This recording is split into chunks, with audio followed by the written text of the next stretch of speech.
So, did you figure out what you're dressing up as tomorrow? He wants to dress up as a real guy who murdered 9 people last year. Oh, you're not doing that. It's just a costume. What's up with you and this clown all of a sudden? You're like obsessed. All right. So, rattling along here because we are running the risk of being longer than the film itself, which was too long. Let's be honest. So this clown has killed this girl in her bedroom. The bedroom scene has been done. Oh, I suppose we didn't mention how it ends with her mum coming home and being like, "Where are you, Allie?" and going upstairs. And then you see then you get the full Jack the Ripper victim image of her lying on the bed with everything all that half her face is gone, and I think he's like eating her leg or something like that. He's definitely there. He's having a go. Yeah, he's having a go. And there's a decent-ish effect here with half her face gone, but then her eye. You think she must be dead, but her eye opens and she. I think the eye is like you were saying about the costume store. Yeah, they superposed her face onto a dummy. But works, you know that was good, and that's a decent enough way to end it. And then it goes on a little bit longer because thank God they explained how trick-or-treating works earlier, because we're about to see it again. Kids knock at the door. Art the clown opens the door holding the mum's severed head, which he has filled with candy. And there's a sort of little funny joke there where they're saying, "Oh, why is this candy so sticky?" And the mum's going, "Ah, it's just the fake blood, sweetie. It's fun. It's Halloween. It's spooky." End of that bit. So yeah, having gotten that out of the way, having proven what they can do, we're now on to we're about to get some serious lore dumped on us, or at least they're about to begin doing that, because now we have the boy Jonathan. Remember him, the little weird kid? Yes. He's been suspended from school for bothering an opossum, and he is trying to. His mom is now furious with him. Whereas before she'd been like, "Oh, that's fine," you know, him on his dark web. Now she's going, "What am I gonna do with this kid? He's out of control. He touched a dead possum." So she's fuming now. She's absolutely furious. That's all it took. Like the FBI visits alone weren't enough. Oh, he's just going through a phase. Like, no. Well, I'll delete it. I'll throw that computer away. It's fine as long as he doesn't touch it. It's fine. He can touch himself in many close ways. proximity. But it's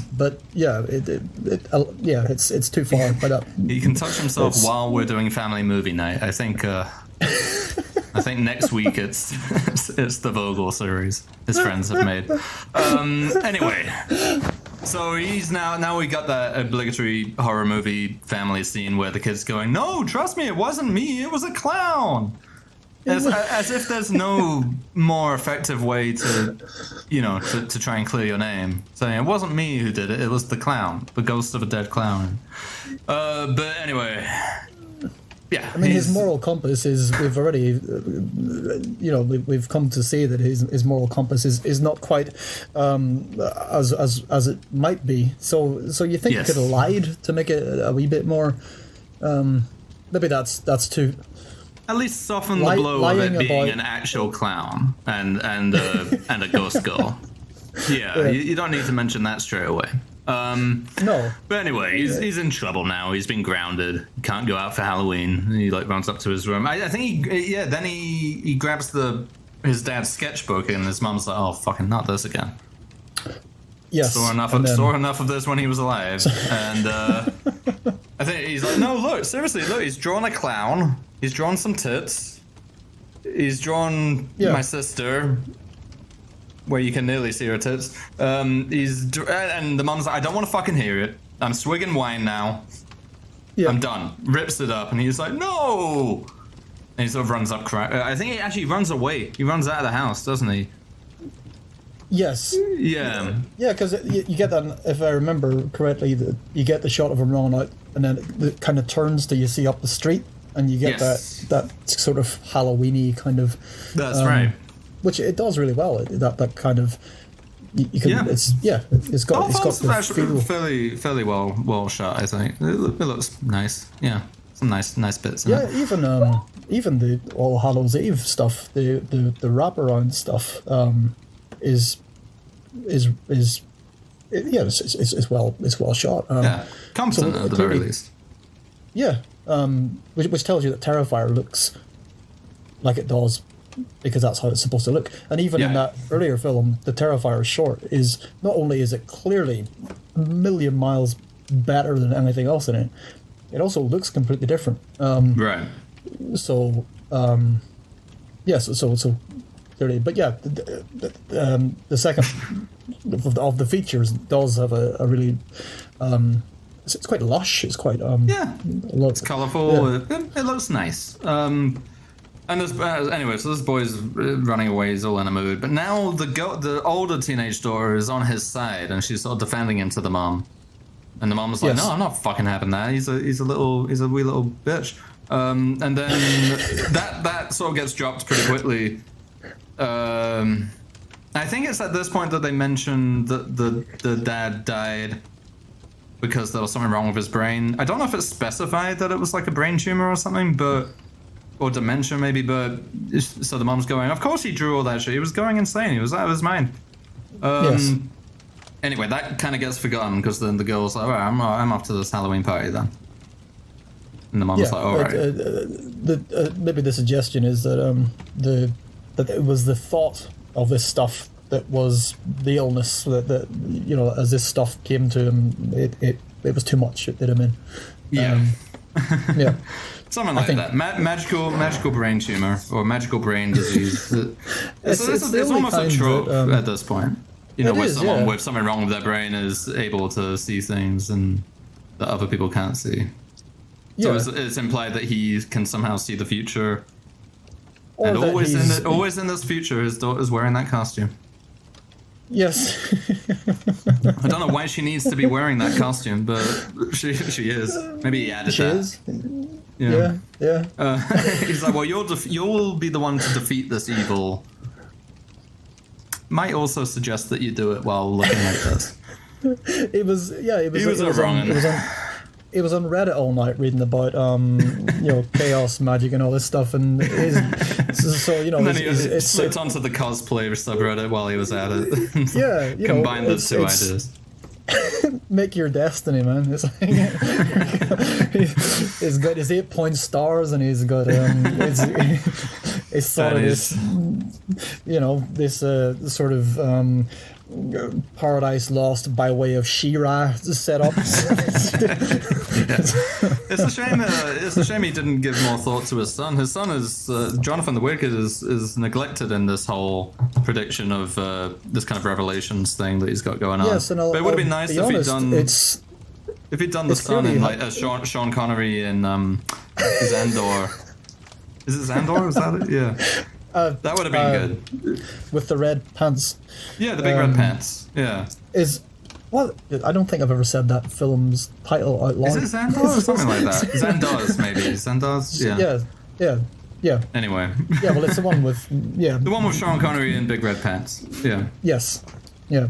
Anyway, it would have been good if the brother was dressed like that as well. So you had them both fighting evil in style. I think the neglect has left a mark on him, I think. Oh yeah. maybe that's been the son's. That's the costume the whole time for the son. So he's given his daughter this setup, but his son's costume will be years of psychological damage and various disorders he'll accumulate that will because lead of him neglect. To these conclusions. Yeah. Okay, well, yeah, that's lore adjacent. Yeah, that fits in. Okay, so anyway, what's happened is this girl's gone off to this party now, and she's with her loud and sassy friend Brooke, because as we know, the quieter one is no longer with us. So she's at this party, and she says she's gonna be good. She's not gonna drink too much or anything. But her loud and sassy friend Brooke has one of the most annoying on-screen boyfriends that I've ever seen. As soon as he arrives, just the face, like the bone structure of him, I'm just like, oh, this guy's gonna be a nightmare. It looks like his name. I don't know what his name is. It looks like it should be Todd or something, or like Brett. Yeah. And I remember he's wearing like a T-shirt, like one of those kind of slogan jokey Halloween T-shirts. It says like blood and titties or something like that on it. That's right. And yes. They all have a laugh, and then that scene kind of. This is where it felt to me. This movie felt like, okay, now we're dragging. This whole sequence really started to drag for me, because she's at this party forever. And it's like she's had one drink and then she's dancing. It looks a bit like that club scene in the Matrix sequel. Where she's and she's dancing. I'm thinking to myself, this actress has never been drunk, but she seems to be dancing as if she's on ecstasy. Turns out her friend has only gone and spiked her with a bit of Molly, and they're in fits of laughter. And I'm just like, why did this need to happen? Like, it doesn't really lead anywhere. It just happens. It doesn't lead anywhere, and I think she like calls her mom and she's like, "I love you" or something like that. Yeah, but, it's as convincing as it is in other respects. It is that unconvincing. It's about Nicole Kidman acting stoned in Eyes Wide Shut levels of convincing. Yeah. Although she does say that it's only a wee bit in Molly, barely anything. It doesn't seem that way. It's not a great scene. And it goes on for a while. When you hear that this thing is the length that it is, it's funny to think, holy shit, like 2.5 hours of that. But it's not 2.5 hours of that we would think it would be. It's not like the Raid 2, where it's like we've got 2.5 hours, all the stuff we did in the first one, we're going to do nothing but that for 2.5 hours, which I thought this was going to do. But it turns out that most of that second half is just scenes that are a bit shit. It's like... It's a shame. It's a shame, and it really did start to disappoint me. And I think I'd remembered a bit from the trailer. The trailer slightly misrepresents the plot of the film, I think. I'd have to watch it again. But I thought, Art turns up at this, and bloodbath ensues. That's what I thought was going to happen, because I think they'd cut together maybe the Tommy gun bit from the Clown Cafe with some of those scenes. Right, okay. So it seemed maybe like that's where it was going. So I was like, all right, well, I can sit through this, interminable Molly dancing bit, because at least that's coming. But it never does. Instead, she calls her mom, who's all upset because she thinks the son has destroyed the car that's in the garage. Because it's all covered in toilet paper, and she's like, "Oh, he's done that." I tell you, this kid, what's a mother to do? Doesn't it have words like bitch and whatnot written across it? Yes, it does, and that also comes back a bit later as well. So it's obviously a bit of a trademark for Art the Clown to do that. Maybe it's a wee throat, what do you call it? We nod. Well, he can't, maybe, but he can't have a catchphrase because he's silent, famously. So obviously his catchphrase is just writing rude words about women on inanimate objects. But he, so she thinks that he's done this. So she's all furious. She calls the girl at the party, and the girl's on Molly. So she's just like, "Oh, I love you," and the mom's like, "Oh, that's nice. I love you too." Hangs up and obviously starts to wipe away the filth, and inside the car is Art the Clown, who immediately blows her head off with a shotgun. Yes, that's right. Without a moment of... Yeah. I'd actually forgotten about that, because then the scene that follows, because you had mentioned Human Centipede 2, is quite like the scene. Yeah. Yeah, it made me think of it too. So he blows her head off. I think we cut back to the fucking stupid Molly bit. And then the son, I think he'd seen the little girl in the car, in the van, outside. So he goes, "Oh no!" Oh yeah. He runs back into the house, and this not much time could have passed, but Art has set up the house for dinner. Yes. He's plopped the mum with her head all split open from the shotgun blast at the head of the table. Which, like you said, is very similar to that bit in Human Centipede 2, with his mum, where he's sort of having dinner with her.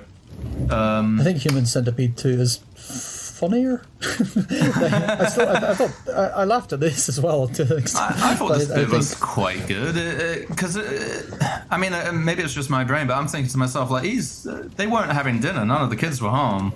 He's cooked all of this.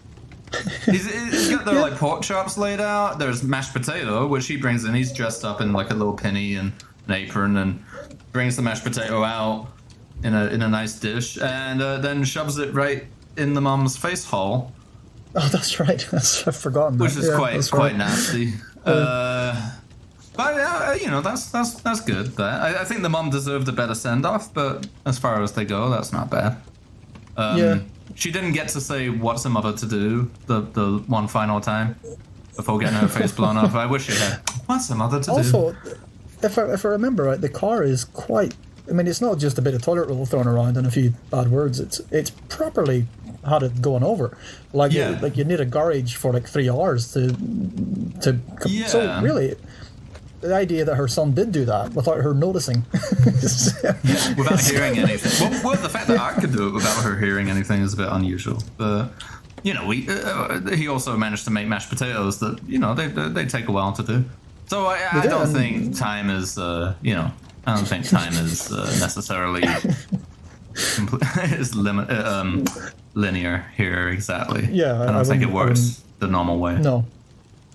But anyway, so that happens. He shows off his work to the mum's kid. The kid runs upstairs. He gets an injection in his neck. To be fair, there's an awful lot of neck for it to.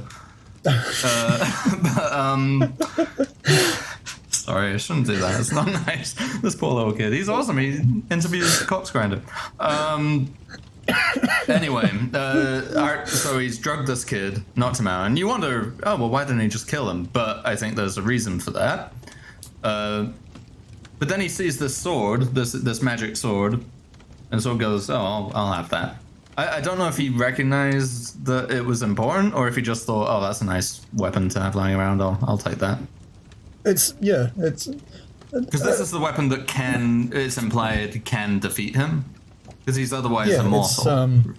It's like the blades of what in the other Damien film. They have the set of knives, the blades of Megiddo or whatever the hell. Yeah, it's an old trope. A specific weapon can kill the unkillable. Yeah. And you know it when you see it. You're not under any. You don't mistake it for anything else. No. It's not the knives of your man down the road. You know what they are and what they're for. But you would think if he knew that was the sword that could kill him, that he might not just bring it along to the final showdown. But he does. So I don't know what's going on there exactly.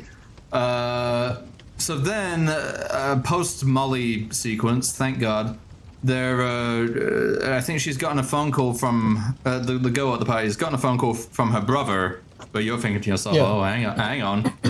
Brother boy is all knocked out, so who could this be? And it turns out it's the little girl, or the entity, or whatever, mimicking his voice, which I think is also done in the first film, but I think it's just by text. Also done in the other T2. This is insane. Because hey, Mom.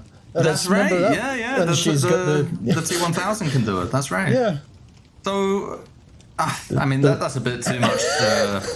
bit too much synergy going on there, synchronicity with these T2s. Oh boy. But anyway, that happens, and fair enough. So now the girl and her loud friend and her irritating boyfriend are driving off to the old carnival, which again, the ICP reference. I'm sure there are Juggalo screenings of this.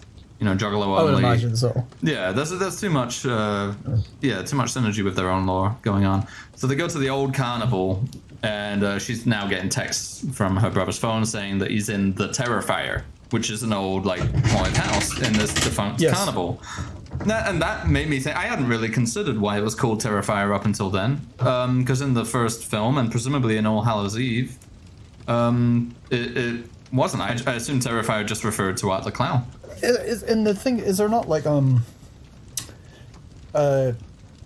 does it not have Art's face at the when they go in, or am I misremembering? I don't know. It might do.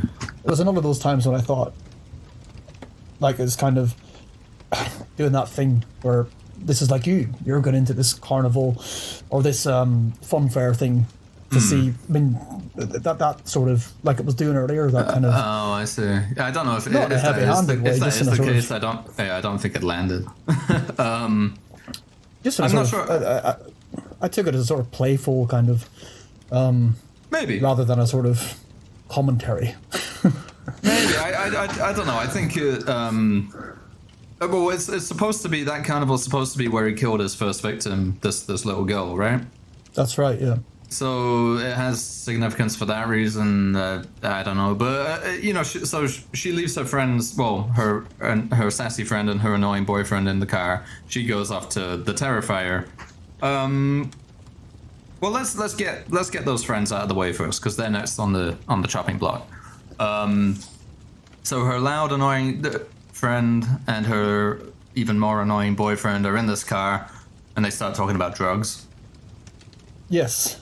Because that's what they do. He's just obsessed with drugs. For someone who's just spiked her friend's drink, Yes. she's quite squeamish about about the idea of cocaine, yeah, because he's like, oh, I've got some cocaine, and she's like, no, thank you. That's a bit much, isn't it? And he's like, oh, I gotta do some cocaine.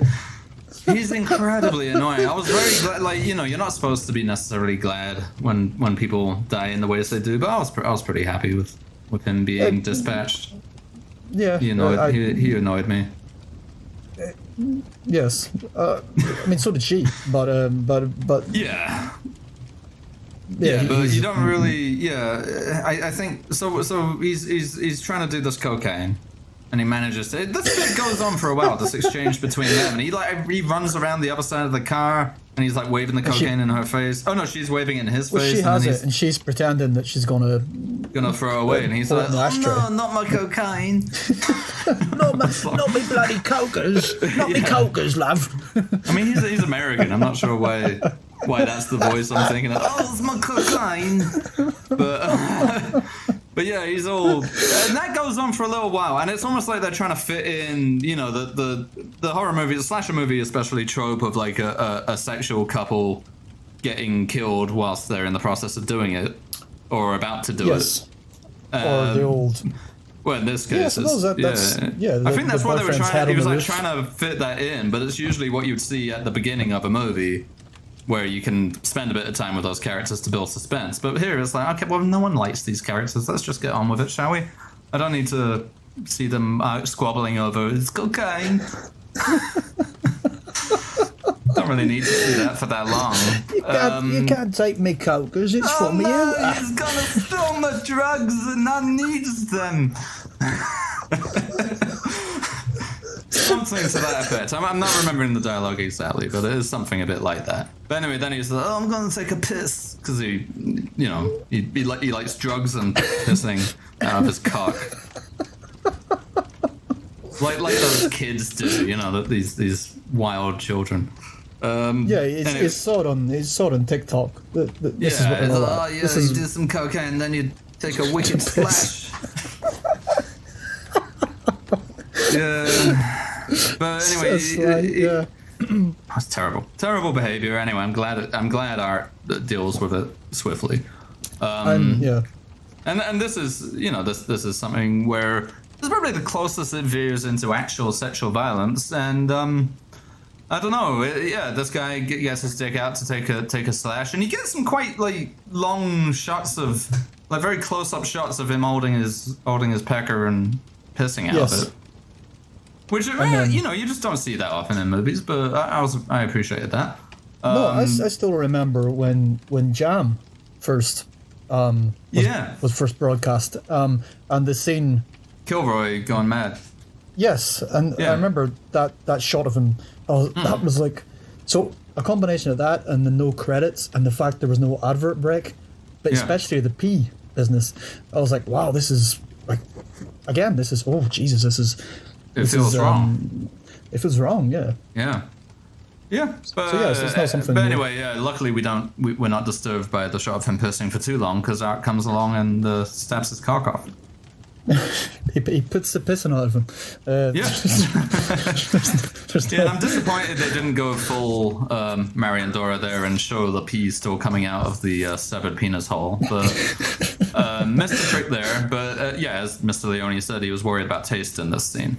So, so instead of Art taking the cock and making a balloon animal out of it, he just rubs it on the window.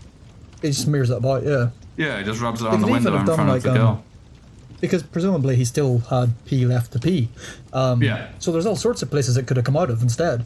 That's true. Yeah. But also, this. Now I think of it, I don't think you see this guy actually die, which is a horrible ill omen. But but he's still kind of writhing around. I think you're sort of led to believe he bleeds to death, but I don't think you actually see him breathe his last, which that's a horrible sign that he might turn up again in the sequel as some cockless villain. Talking about his drugs. Luckily, I had my magic cocaine to rub on the wound to make it numb. So I'm back.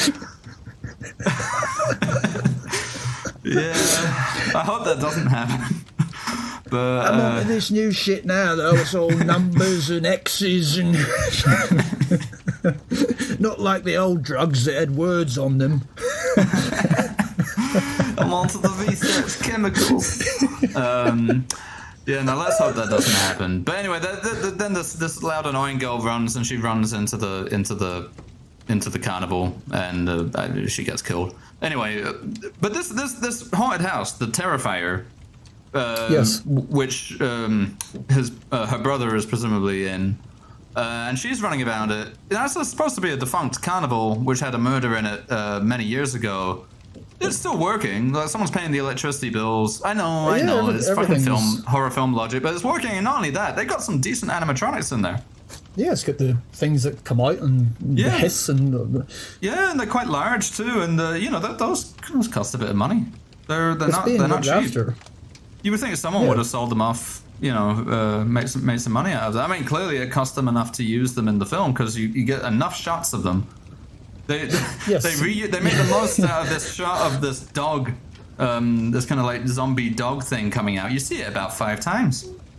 Well, maybe that explains why those interminable Molly sequences go on so long, because maybe he actually had to buy it, and because he doesn't know what that is, which is clear from watching the film, he doesn't know what it is. He just paid like 500 quid for, a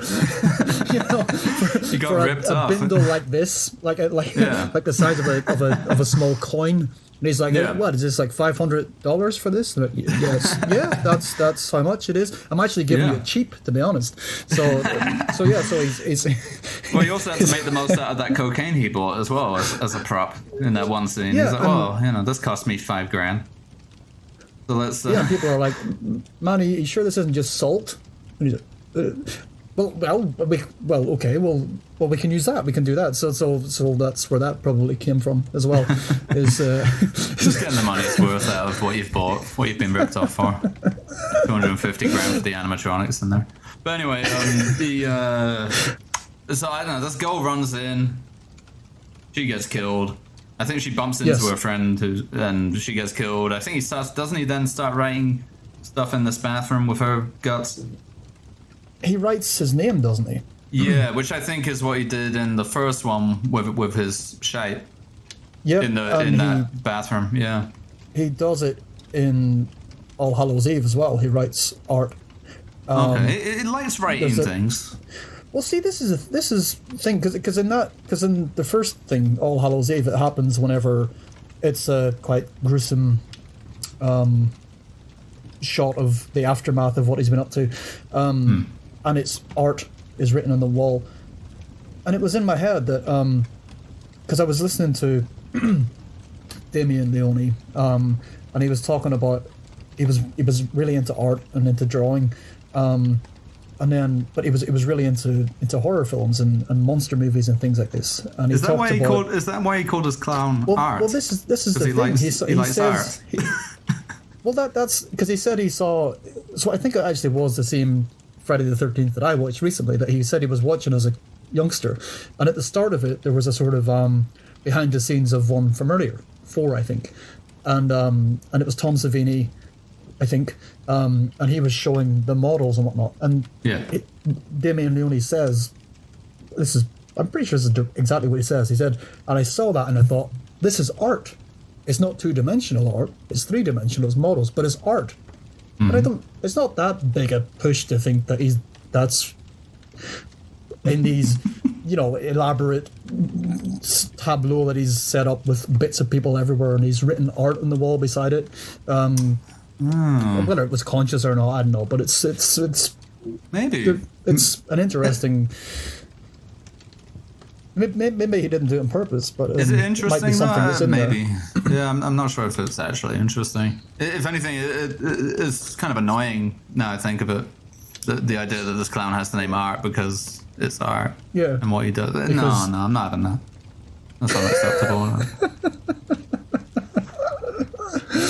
That's really He's been taking too much of this bloody Molly. That's his problem.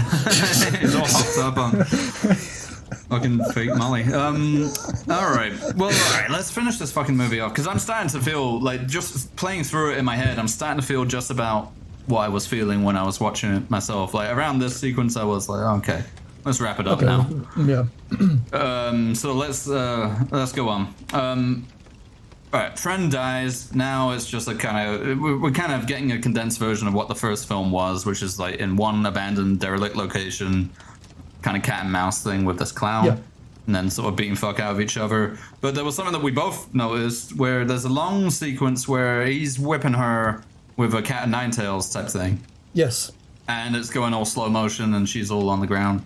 And I thought to myself, it is Passion of the Christ. Yeah, that's what I thought as well. Yeah, and then I remember you texted me that. I was like, that's exactly it. Because there's especially one shot where she has like a little bit of grabble or rubble on her elbow, and I remember an identical shot in the Passion of the Christ. Because it always freaked me out. Because I was like, oh, is that his bone coming out of his elbow? Yeah, is what I thought. And then it falls off, and you're like, oh no, he's fine. he's gonna be all right. But she has the exact same thing, like a little bit, an annoying bit of rubble on her elbow, and I'm like, oh, is that her bone? Oh no, it's full enough. She's gonna be all right. I think it's. I mean, if it's a somebody weird said thing. no, that's it's a weird thing to pull from. But he might have done it. He might be mad enough to have done it, Mr. Leone. Just crazy enough. It looks too close to be.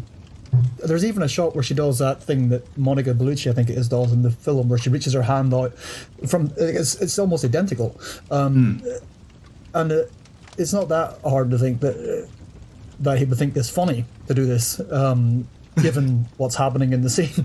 To be calling back to that other film with a very different, claimed to have a very different motive. So as a gag, I think it makes sense that he would do that. Although, in the early film, again, there's a similar whipping with. I wish I'd done my due diligence and watched this early film before we did this. I don't know that you would have. I mean, because even then, like, yes, it's there, but it's not the same. It's not slow motion like that. It's not. It's not staged anything like the scene or shot anything like the scene in Terrifier 2. So the earlier thing, I don't think, maybe it was, but I didn't come away thinking, well, that's clearly a guy about the passion. But I did think that in the second one, because it just seems too obviously the case with the slow motion and as you say, everything that's going on in the frame. It's too. It's unlikely that. Again, even if it was done without really realizing that that's exactly what it was doing. I still think probably he's seen it a fair few times. Big fan of Passion of the Christ, that one. It seems like that's it. But anyway, so that all happens. And then we get into stuff that really doesn't make a whole lot of sense. I mean, he's invulnerable to anything, it seems. She whacks him in the head with a big nail, and that doesn't do much. And then he kills her. He whips out her own sword, her magic sword, stabs her with it. Well, that's announcing that, hey, your magic sword that you saw in your dream could kill me is here. Boom, give you a stab with that. She starts to die. And then he drags her into the basement, and she goes down, he sort of throws her down this hole. And in this hole is a water tank, and she's sort of drowning in that. And then the water tank's in that clown cafe dimension under the ground. So she's floating around in that for what feels like a fucking long time. In the meantime, I think he's started to bother her brother, and he's chewing on his leg or something. But then she's bleeding out in this tank, and then all of a sudden, maybe I missed something here, but it looks like her sword just starts glowing. He's left her sword conveniently right next to the hole he kicked it down. And, the sword does start there, because I actually can't really remember this bit. Yeah, I don't remember it too well. I remember the sword glowing though. I remember that. The sword glows. She seems to come back to life, and sort of like a dolphin, sort of jumps up through the water and climbs out, and grabs the sword. That's what I remember. Yeah. No, I think that's what happens. Yeah, it's not much more involved than that. If I'm wrong, it's something like that. She comes back to life. She gets the sword. She walks back to him, and she's like, "I'm back, bitch," or whatever. She gives him like, a bit of a thrashing, and then he looks genuinely pissed off.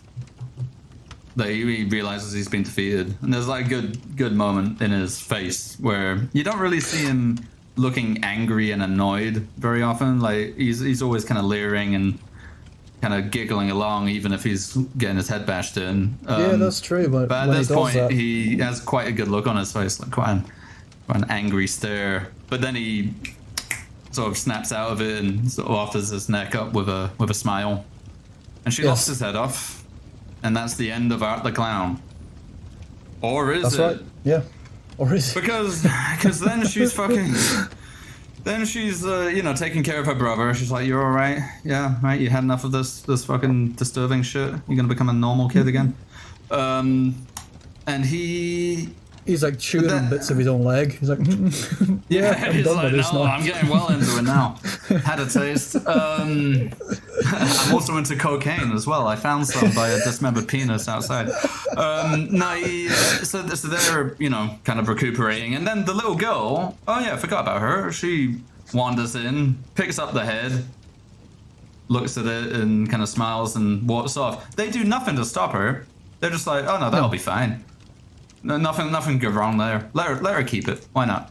Let her keep it. They should have done the thing where they hug each other and just stand there kind of watching her go off into the distance. Yeah, she was the good guy all along, and now she's reunited with the fucking head of this guy who has proven himself to be able to come back from the dead and mend himself. So I don't know why they were so ambivalent about this little girl. She seems like she'd be pretty easy to take on.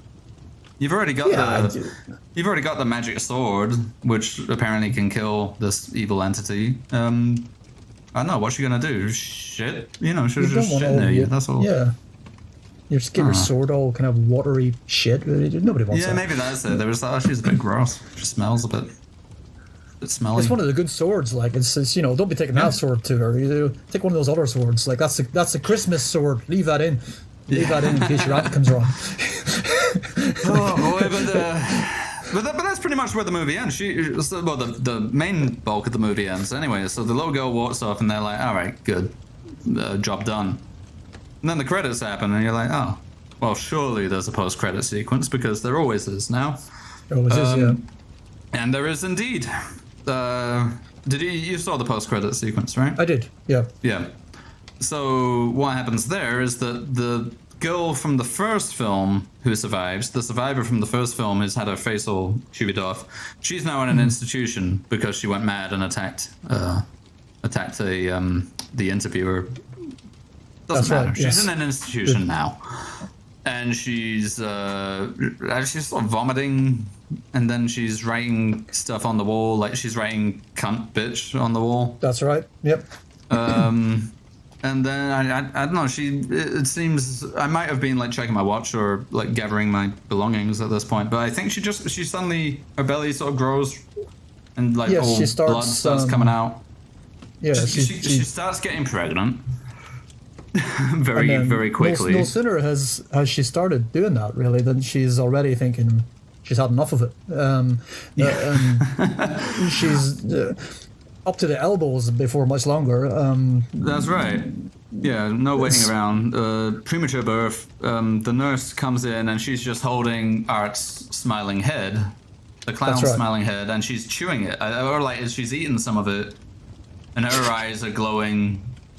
So, like the same way that little girl's do. So I'm assuming either Art is reborn and he's gonna somehow find a new body, or she's become the entity and she's now gonna be the baddie in the net. But they're gonna bring Art back. They would have to. Yeah, I'd imagine both of those things will have their part to play. Yes, yeah, probably. Well, they figured out how to do her makeup, and they don't want to put that to waste.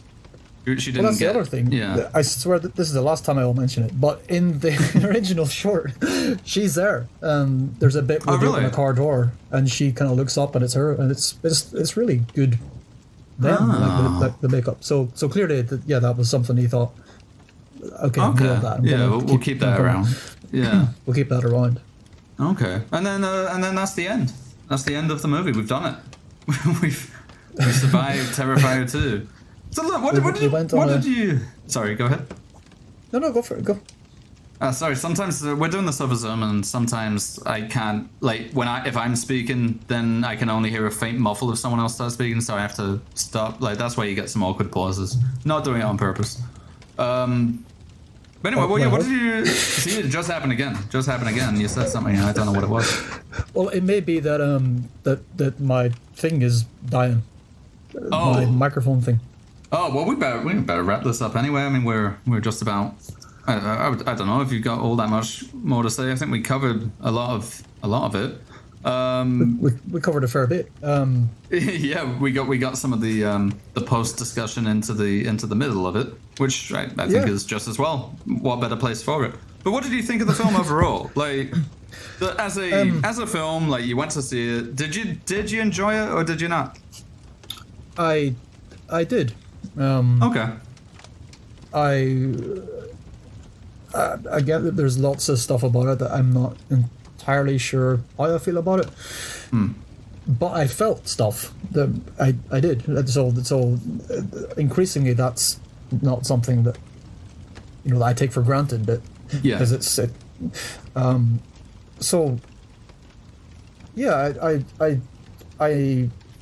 I thought it was funny when it was funny, and I thought there were times when I didn't know if it was being funny or it wasn't. And sometimes that made for quite an exciting sort of tension. Like, what the fuck is the tone here? What am I supposed to be? But it is. I mean, it's way too long in that. Yes. There's no. If it was 2.5 hours of utter carnage, well, fine, that would be a thing. But it turns out that no, it's just that the scenes go on a bit longer than they should, and they're not that interesting. And it feels a bit like he might have got. I think there was criticism of the first one that like, oh well, there's no character development or whatever. So he might have taken that a bit to heart and sort of been trying to build more of that in. But often it's not very very good, that stuff. No, it's like character development just means having they're them there on a bit screen. longer. They're on the screen more, doing Molly. No, I would agree with that. I think the first half is a lot stronger than the second. The second is where it really started to feel like it's dragging. I don't know. I mean, it's refreshing. I think probably one of the reasons it's made the kind of impact that it seems to have is because it's refreshingly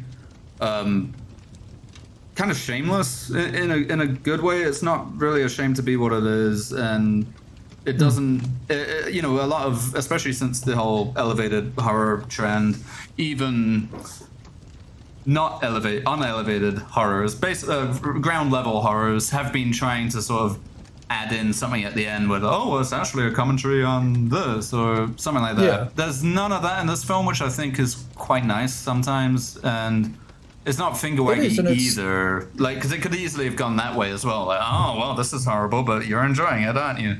That whole. I think there are times when it maybe comes close to that. I think there are times when it is almost doing that. Not very many, and maybe not. But even in the bedroom bit, I think it comes close to that.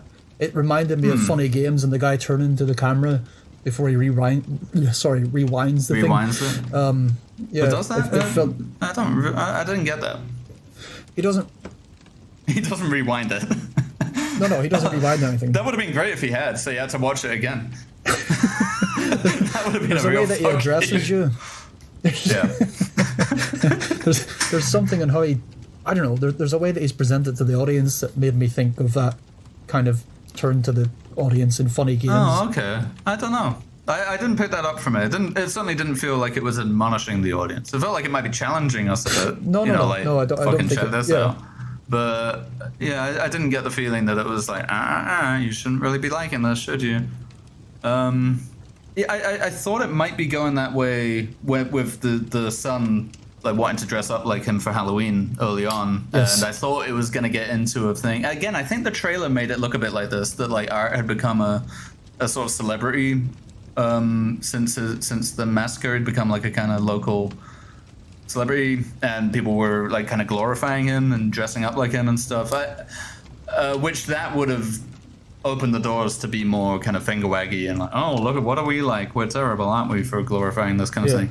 But that wasn't in there really at all. And this kid is rightly told that he's a cunt for even considering dressing up like him for Halloween. Yeah, I think there are times when it's maybe provoking you knowingly, but not in that kind of. So if it does that Funny Games thing, if I'm right that it even does that, it's doing it in a sort of. It's different. It's not a judging kind of cake and eat it type of situation where I'm going to show you this horrible thing, but you're the bad one for wanting to see it. It's not the same as that, but there is a certain sense of. Right, this is like kind of like this is we're now going somewhere else, and Right. you know. Yeah, and it wasn't. Yeah, it wasn't labored by anything really. It was No. labored by some slow scenes and some like kind of boring stretches, but it wasn't labored by like, oh, and they're trying to make it about fucking whatever, which does start to annoy me. It has been annoying me in some of the recent horror films I've seen, like even Barbarian a little bit, which was fine, but some of the kind of message. I was fucking. I think and I suppose it's with that kind of stuff. It's the issue is sincerity or just cynicism. So if something feels like it sincerely wants to talk about what it's talking about, well, that's one thing. But when it's just cynically kind of grabbing on to someone else's experience or someone else's trauma or issues that they knows nothing about, artificially to kind of artificially elevate itself or whatever, that's very obvious when that happens. Yeah. And all right, as fronts go, maybe there are more harmful ways you could be pretentious, but I still think that can be quite harmful, if only because the audience becomes really fatigued with people talking about this stuff. But maybe only 2% of the stuff they've saw is actually talking about it at all. The rest of it is just people who want you to think that it's talking about it, if that makes sense. Right. So I suppose, yeah, this is, but it's interesting, because a lot of I haven't seen that many negative reviews of this. There are negative reviews, but on the whole, it's kind of, like The Guardian gave this 3 out of 5, and it's a really weird moment where I can't really ever think of it happening before, where horror, the genre, and the practitioners, and the critics, and the academics, and the fans, they're all kind of on the same page at the same time. Yeah. Because usually you'll get a cycle of films, everybody says they're horrible, reprehensible, then somebody comes along and shows you how to see those things properly. So Robin Hood tells you how to watch The Hills of Eyes, or a decade later, Carl Clover tells you how to watch I Spit in Your Grave, and then the thing is that, okay, so we understand those are good now. But this new stuff, oh God, it's terrible. But in this case, with something like Terrifier 2, that's not happening. They're saying, this is great, and this time, it's not like the last cycle. So they're saying, this is great, but it's not like Saw. Because they can't say it's like Saw, because they spent that whole era misrepresenting those films. Like the review of Hostel by Peter Bradshaw in The Guardian boils my blood. Like it's unbelievably arrogant and like he had, like a film that could not be more obviously about what it's about, and could not be any less subtle about it. There's this idea of Americans who think they own the fucking place, who know nothing about the world, but still think they can consume everything they want, and be treated, this kind of exceptionalism where they can behave as they want, and the rest of the world just lets them do it. That's clearly the point. That could not be more obviously the point. But in Peter Bradshaw's review, he talks about how they confuse Slovakia and Slovenia. And he says, in fact, I'll tell you right now what he says, actually, because I actually was looking at it earlier to remind me that it was this horrible. So he says that it's embarrassing to think that Eli Roth got these places mixed up, unless this is a super subtle satire, part of a larger microcosm of super subtle satire, taking the mickey out of America's concept of abroad. How I wish it were so. That is what the film's about, and it could not be any less subtle. It's like, well, that bit in The Naked Gun where where the baby goes down the escalator, and it's like, oh god, it's like maybe it's some subtle joke about Battleship Potemkin. How I wish it were so. Yeah, probably the difference with Terrifier 2 is that it is pretty hard to overanalyze or read anything much more into it than what it is. It's very much what it does, what it says on the tin. So maybe there's not too much to wonder about. And if it's enjoyable enough to critics, academics, normal people alike, then maybe not much more to discuss about it than that. That being said, we just discussed it for a good 3 hours or so. So maybe there's something to discuss, but I don't know, the critics don't seem to be bothering themselves with that. So there's it's fun, gory, clown in it. It's good. Yeah, and that's more or less my review too, honestly. That's mine as well. I mean, when I saw the first one, I was logging it on my letterbox or whatever, and I was like, I don't, should I even give this any star? What does it say about me? It's like how do I rate? There isn't really a stars out of stars that captures kind of. That's not on. That is not on. Yeah, again, it's not something I would really recommend to anyone. But then the second one came out, and everyone wants to kind of see it anyway. So I feel more comfortable, giving it some thought and some feedback. Yeah, definitely. And obviously, Mr. Leone's been listening to this, and he'll be taking notes for his next one. He's already got it planned. So he says, in fact, he says he thinks he has another 2 planned because there's so much left to say. I'm not sure if it has all that much steam left in it, but who knows? The second one was probably better than I would have expected from having seen the first one. So fair enough. Yeah, because it's weird, isn't it? It's eerie and funny and weird. It's got a tone. Even to be honest, if I do feel like I want to watch one of them again, but it's the first one I want to watch because I felt like that was a more intense kind of. But it also did all that stuff that made it stand out. It was weird and eerie and it was strange. It doesn't feel like a whole lot else, and neither does the sequel, just in a slightly different way, or a very different way, maybe. Yeah, I would like to go back to the first one again, having seen the second now. I have a feeling that I like the first one more. Mostly, I think I do. Yeah, mostly just because it's shorter and more it's tighter. It kind of gets to the point. Whereas this one, like I say, the second half especially, it just fucking is full of bollocks. Cocaine guy and his fucking dick. Like, yeah, that stuff just didn't need to be there, I don't think. But and I'm not sure having the superhero heroine thing. I'm not sure if that. I think he got away with it now. With Terrifier 2, I think you can get away with it. But to continue that on into the next couple of films, I think you're running. Yeah, well, we'll see. I don't know. Maybe he'll pull the rug out from under us again, and he'll become the new Jordan Peele. Said the peeling is all like peeling. Yeah, it's a different type peeling of people's peeling. shoulders off, rather than the idea of shoulders or whatever Jordan Peele might want to scare you.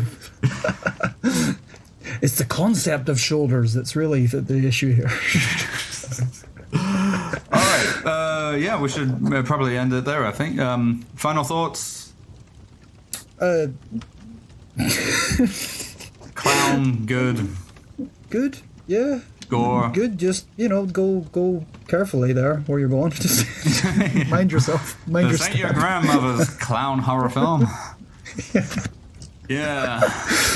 Well, wait till you see it, because Yeah, do watch it first if you're gonna get bandistic thoughts about it, then at least give it a go first. Yeah, I don't think it should be banned at all. I think I just think it's got more than a lot of people will expect to see. Yeah. But then maybe not. Maybe I only think that because they haven't seen it really. Maybe if they had seen it 10 years ago, they'd have loved it then too. I don't know. And we'll never know. We'll never know. That's the thing with time. You can never go back, can you? It's the one thing. It's the one flaw. The one big flaw with time, to complement the many flaws with Damien Leone's oeuvre. It's like time's never had no one ever. It's the one track that you're like, it could have been. Well, Art the Clown had time to cook a lovely pork chop dinner in the space it took for a kid to walk outside and turn instantly back. So time's a funny thing, isn't it? That's it. I'm saying no more about this bloody thing.